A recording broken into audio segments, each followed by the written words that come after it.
Hai, saya Mata Suherman. Di video kali ini ada kabar gembira buat kamu sekalian para content creator. Karena Nikon Indonesia baru aja merilis kamera terbarunya, kamera Nikon Z30. Dan di video kali ini saya akan unboxing kamera terbaru Nikon ini. Buat kamu yang penasaran, disimak terus sampai akhir. Nah, sebelum saya masuk ke pembahasan kali ini, unboxing Nikon Z30, saya ingin mengucapkan makasih banyak buat teman-teman yang selalu support channel ini. Dan buat teman-teman yang mungkin ada menanyakan apakah saya ada jasa videografi, fotografi, ataupun social media management, teman-teman bisa langsung kontak ke nomor di bawah ini, nanti akan dibantu oleh administrasi saya. Demikian juga buat teman-teman yang menanyakan apakah bisa memanggil saya sebagai narasumber untuk kebutuhan perusahaan, kampus, ataupun komunitas, bisa langsung kontak ke nomor tersebut. Nah, udah gak sabar buat nunggu unboxing kamera Nikon terbaru, Nikon Z30. Nah, saya unboxing sekarang ya. Jadi buat teman-teman yang penasaran ada apa aja sih isinya di dalam sini dan apa bedanya dengan kamera-kamera sebelumnya. Nah, hari ini kita buka kamera Nikon Z30 yang katanya didesain untuk para content creator. Jadi kalau kamu nih seorang vlogger atau mungkin baru belajar fotografi gitu ya, ingin sama-sama belajar foto dan juga video. Nah, teman-teman bisa memilih kamera yang satu ini yang katanya cocok banget buat kamu para pemula dan juga para content creator yang biasanya selalu posting di social media, sharing-sharing tips gitu ya, atau lifestyle. Nah, teman-teman bisa menggunakan kamera yang satu ini. Oke, nah di sini kita akan lihat di dalamnya ada apa. Oke, yang pertama di atas ini kita menemukan manual book ya. Di sini ada user manual, ada dua pakai bahasa Indonesia dan juga bahasa Inggris. Di sini teman-teman biasanya sebelum mulai menggunakan kameranya disarankan selalu membaca manual book karena biasanya setiap kamera itu memiliki fitur yang berbeda-beda. Oke, nah ini manual booknya. Kemudian di sini ada garansi. Oke, di sini garansi PT Alta Nikindo. Jadi buat teman-teman yang ingin membeli kamera, pastikan kamera kamu itu memiliki garansi dari PT Alta Nikindo. Jadi ini garansi yang resmi yang berlaku di Indonesia. Dan kemudian di sini ada daftar alamat jaringan servis resmi. Jadi buat teman-teman yang ingin servis resmi Nikon bisa dicek di sini. Dan kemudian ada lagi ini untuk beberapa semacam katalog ya, katalog untuk lensa-lensa Nikon. Jadi Nikon Z ya di sini. Oke, setelah itu kita dapat stiker. Dan ini ada lagi, oh yang ini juga sama. Ini user manual tapi dalam bahasa Mandarin. Nah, di sini kita dapat satu kabel. Oke, nanti kita cek ini buat apa. Kemudian di dalamnya kita lihat ya. Oke, di dalam sini ada baterai, satu buah baterai. Kita cek ini baterainya. Di sini baterainya tipenya EN-EL25. Oke, ini satu baterai. Lalu kemudian kita dapat strap.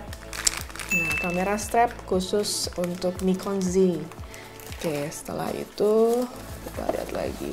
Oh, ternyata isinya nggak terlalu banyak, macam-macam. Di situ hanya ada baterai tapi nggak ada chargernya. Jadi mungkin dugaan saya mungkin chargingnya itu langsung nih dari kabel ini mungkin dikonek ke kamera, jadi otomatis charging. Kita cek nanti ya. Lalu kemudian di sini ada lensa. Nah, di sini kebetulan yang aku dapat ini dia dengan lensa kit DX 1650 mm. Oke.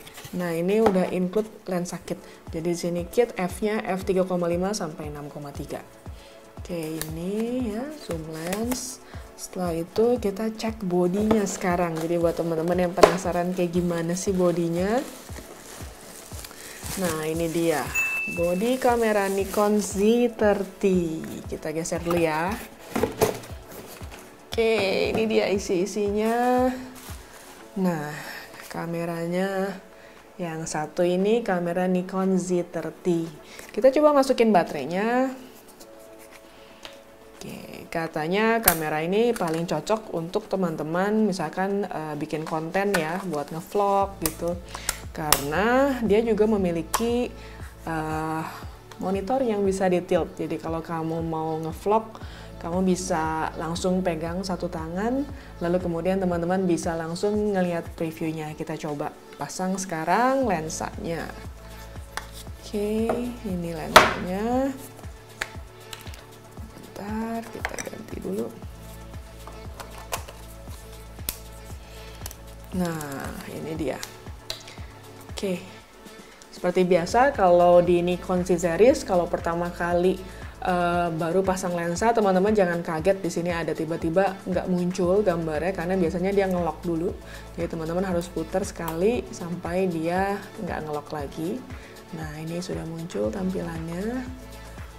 Oke, wow, nice. Sini kita coba ya, kita lihat. Memang ini karena kebetulan aku sebelumnya pakai Nikon Z50, agak sedikit berbeda sama Nikon Z50. Karena Nikon Z50 itu lensanya tuh tiltnya ke bawah ya.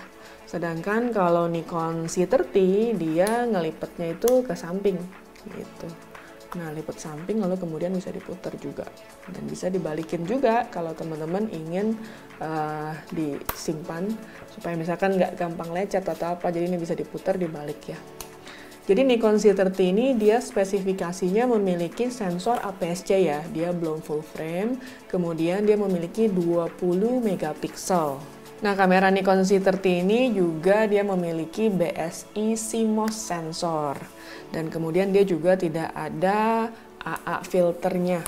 Kemudian untuk X-Speed-nya dia sudah mencapai X-Speed 6, jadi X-Speed yang terbaru dari kamera Nikon. Nah, kemudian kalau teman-teman mungkin bertanya-tanya di sini, teman-teman menggunakan kamera Nikon DSLR ingin pindah ke sistem mirrorless, apakah lensa-lensa lama Nikon masih bisa digunakan? Nah, bisa banget karena Nikon Z30 ataupun seri lainnya tetap bisa menggunakan adapter yang namanya FTZ. Artinya itu mereka bisa mengkonvert dari lensa yang memiliki F-mount menuju Z-mount, jadi FTC F2Z ya.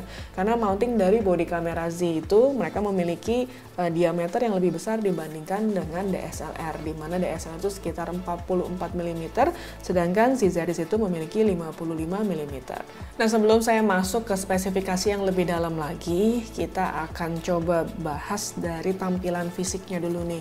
Jadi waktu kemarin saya lihat katalognya, ada sesuatu yang menarik dari kamera Nikon Z30 ini karena dia nggak punya electric viewfinder ya, nggak ada viewfinder di sini. Kalau biasanya kan kamera Nikon itu ada electric viewfinder di atas, nah di sini ternyata sama dia dihilangkan. Dan memang sih kalau saya tangkap kalau untuk selama ini saya ngevlog gitu ya, saya memang nggak membutuhkan itu juga karena biasanya kan saya taruh di atas tripod atau kadang-kadang kan ya itu kalau saya kebetulan ngevlog untuk diri saya sendiri, jadi saya nggak pakai nggak ada tim saya yang ngebantu ngeliput, pasti kan cuma satu tangan biasanya.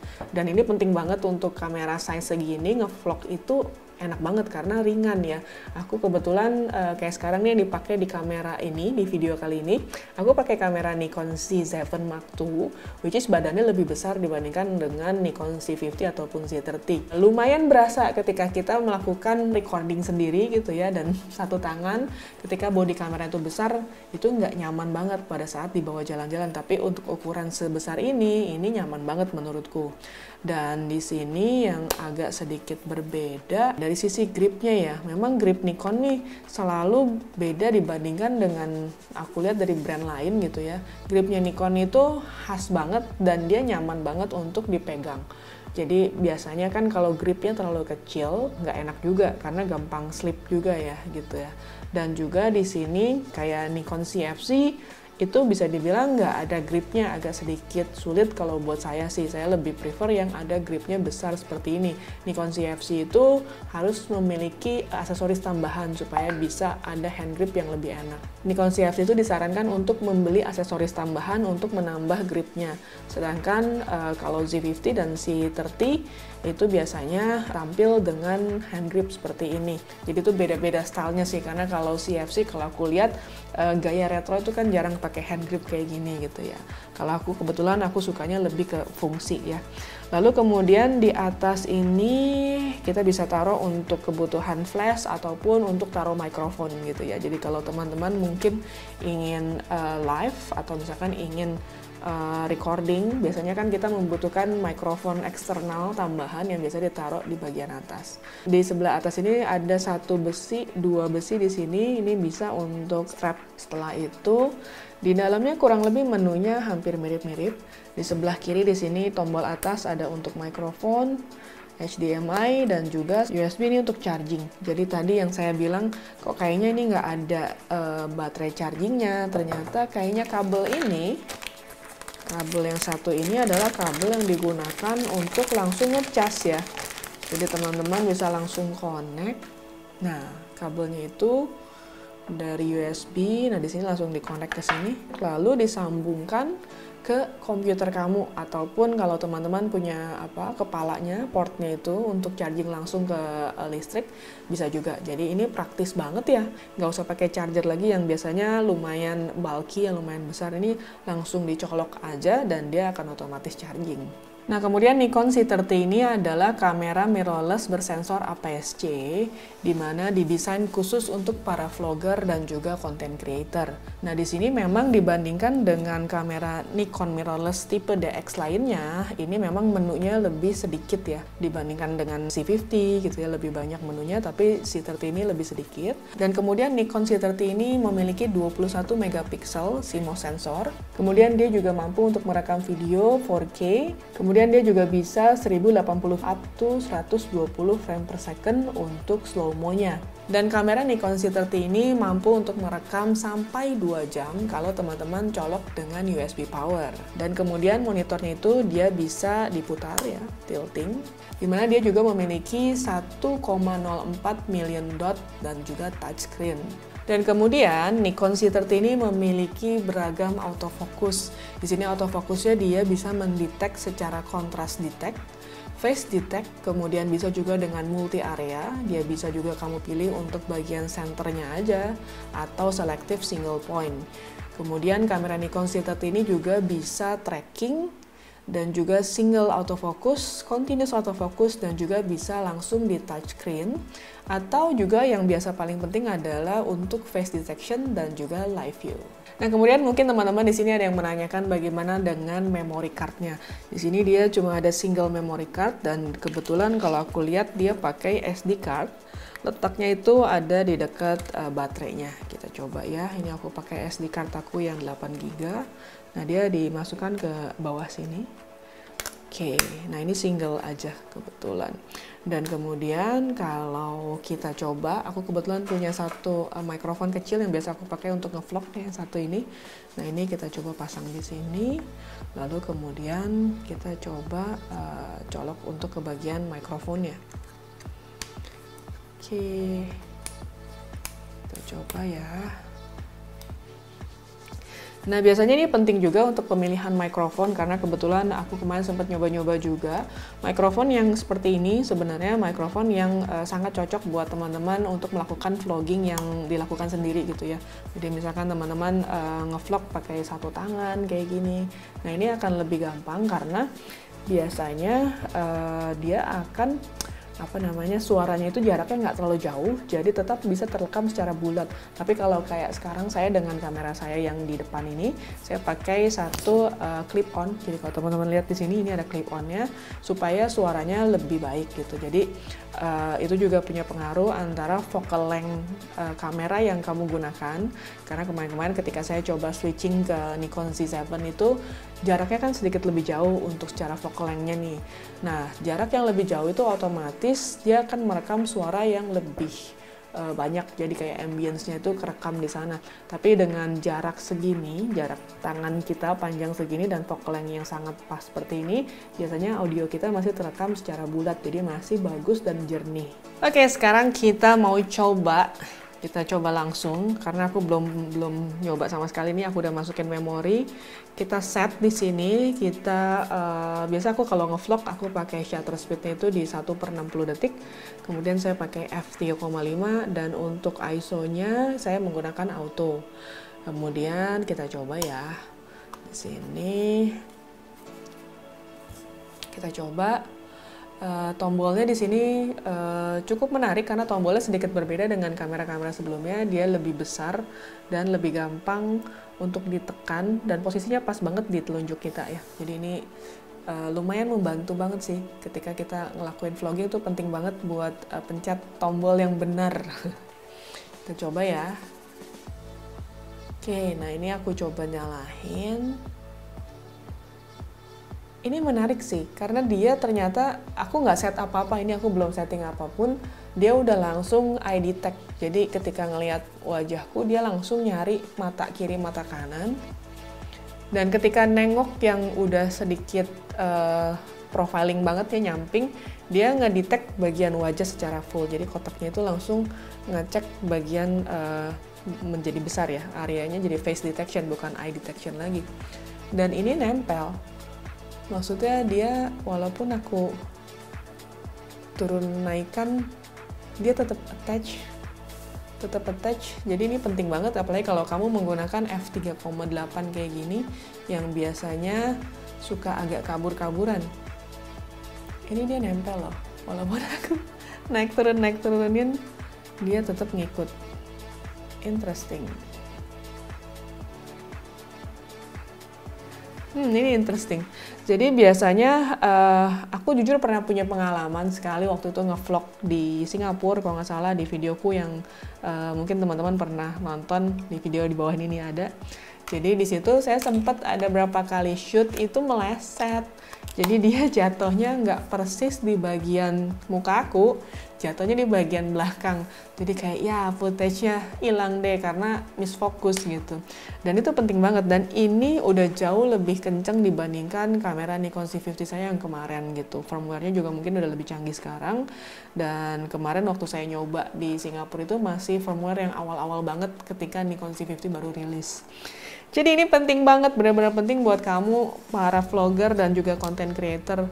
Ini ringan dan juga secara teknologi face detection, eye detection sangat-sangat approve. Nanti kita akan coba lagi review dengan memotret objek yang lain atau merekam objek yang lain. Dan demikian unboxing kamera Nikon terbaru yaitu Nikon Z30. Jadi kesimpulannya nih setelah aku coba-coba dan aku explore, kamera ini cocok banget buat kamu para content creator dan para vlogger. Ini emang bener-bener didesain khusus para content creator. Jadi mohon maaf mungkin buat teman-teman yang di sini fotografer nih, mungkin merasa kehilangan dari electric viewfinder-nya. Tapi sebenarnya nggak harus khawatir juga karena kita sudah punya layar di sini di mana dia bisa langsung preview dan kita bisa langsung focusing di situ ya. Dan di sini memang membuat si kamera ini menjadi lebih ringkas. Walaupun menunya nggak banyak seperti kamera Nikon mirrorless lainnya, tapi menurut saya ini udah sangat pas banget. Dan kemudian dari desain bodinya, di mana dia ini membuat bodinya tuh ringan dan juga praktis, tapi dia tetap menjaga gripnya. Gripnya ini grip khas Nikon banget dari zaman DSLR, tetap feel-nya sama kayak begini. Jadi nggak gampang jatuh atau nggak gampang slip gitu ya, karena enak banget untuk di genggamannya ini. Kemudian setelah itu aku suka sama keputusan dia untuk membuat tilt screen-nya ini secara vertikal atau dilekuk ke arah kiri bukan ke bawah seperti Z50. Karena menurutku dengan dia melakukan tilting yang ke kiri seperti ini membuat kita mudah untuk membuat komposisi-komposisi untuk konten-konten digital. Karena zaman sekarang memang udah sedikit berubah ya. Kalau zaman dulu semua mostly kita composing itu dengan komposisi horizontal ya. Zaman sekarang banyak banget yang masuk ke dalam komposisi vertikal mengikuti bentuk dari si smartphone itu. Jadi video juga biasanya harus dikompos menjadi vertikal juga, bahkan kadang-kadang beberapa pekerjaan saya juga yang komersial, beberapa yang dikomposisi secara horizontal tetap harus menyediakan komposisi vertikalnya gitu. Jadi ini membantu banget buat teman-teman para content creator, jadi komposisinya bisa gampang seperti ini, dan ketika diputar juga tetap kita bisa melakukan vlogging atau self recording seperti ini ke depan gitu. Jadi it's a good design. Dan juga secara teknologinya sudah lebih canggih karena bisa recording sampai 2 jam, nggak kira-kira loh 2 jam. Karena biasanya kalau aku lagi interview atau ngobrol sama sesama fotografer atau teman-teman lainnya di kreatif, nah itu biasanya kan ngobrolnya agak panjang tuh. Biasanya kita harus, oh udah dulu cut dulu nih, karena durasi harus di-cut dulu. Tapi 2 jam itu luar biasa sekali menurutku. Dan juga nggak butuh chargeran segala karena bisa langsung pakai kabel connect langsung ke power, bisa ke laptop, bisa ke listrik langsung. Tapi kita nggak perlu lagi untuk membawa charger baterai yang biasanya lumayan bulky. Nah, keren banget menurutku. Jadi buat teman-teman di sini yang seorang content creator ataupun vlogger, aku rekomen banget untuk menjadikan kamera ini sebagai kamera pilihan di tahun 2022 ini. So, buat teman-teman, bagaimana menurut kamu? Coba tulisin di kolom komentar di bawah ini. Dan juga buat teman-teman yang mungkin di sini ada pertanyaan atau mungkin ingin fotonya dibedah, teman-teman sebenarnya bisa juga email ke martasuherman@gmail.com. Siapa tahu yang kamu tanyakan atau yang kamu ingin bedah akan dibahas di video saya berikutnya. So, thank you for watching. Jangan lupa like, comment, subscribe, dan juga share. Bye.